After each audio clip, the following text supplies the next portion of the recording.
Transgender MMA fighter has said she wants a license to fight in California. A biological male has just become the first transgender person to win a world title in cycling. First transgender weightlifter winning her maiden international event as a woman. A biological male winning a gold medal in a women's event now seems a matter of when, not if.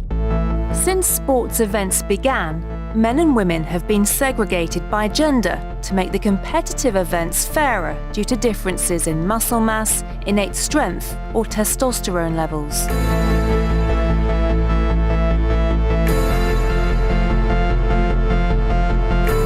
But nowadays, these physical differences no longer seem to be a determining factor. There are all kinds of reasons that people have advantages. Somebody's parents can give them year-round training. Somebody else is really, really tall and someone's really, really short. Sport has never been fair. You bought into that myth, so have a lot of other people. But let's face it, if I wanted to be a jockey, I couldn't be. Nature endows her gifts unevenly in society. It's true that some physical characteristics give athletes an unusual advantage in sports, like Michael Phelps's long arms or Usain Bolt's height. But the genetic difference of being born as a male or female and competing with the opposite gender proved to be more of a determining factor than any bodily developments in sports. If you go through puberty, you have all the benefits of having a male body. And even if you transition and reduce your testosterone, you're still going to have those benefits. You're going to have the bone structure, the slightly bigger heart, more red blood cells.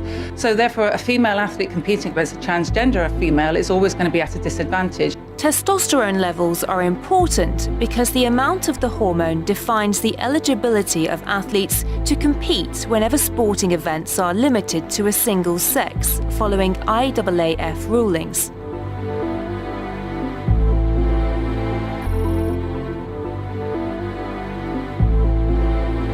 The idea that we need to protect women's or female sport from other women and females is itself inherently discriminatory. No testosterone policy will ever work. Male to female athletes no longer need to have reassignment surgery, but they do need to demonstrate that their testosterone levels have been below 10 nanomole per litre for at least 1 year, according to the 2016 International Olympic Committee guidelines. It's not saying you're a man or a woman.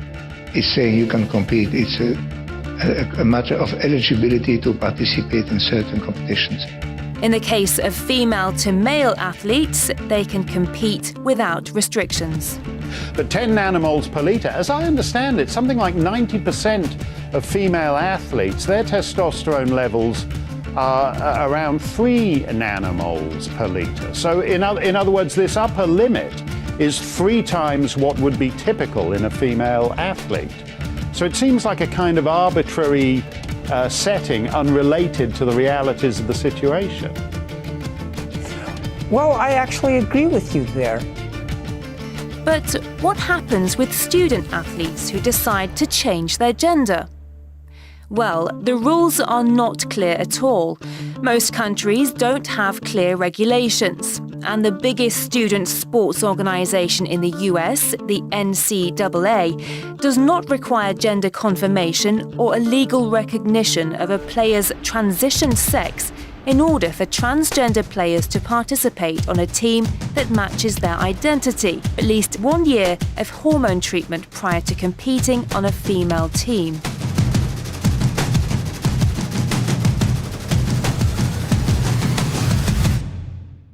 In the middle of all this legal mess, Zuby, a UK-based rapper, basically identified as a female and broke British women's weightlifting records. Saying, look, I'm not a professional powerlifter, but even I myself, I can stroll into the gym on any given day and I can break the British women's bench press record. I can break the British women's deadlift record. When I'm on form, I could potentially break the British female squat record. And I don't even compete. So if you're a woman and you're a natural woman and you don't take any extra hormones or male hormones, you're not taking steroids or any sort of performance-enhancing drugs, you're doing your very best to compete and you're at the top of the heap. But then someone comes along that was a man for 30 years and decides that they're going to be a woman, and this has happened, and literally transitioned a few months ago, and competes as a woman and destroys records and dominates you in that sport. That's bullshit.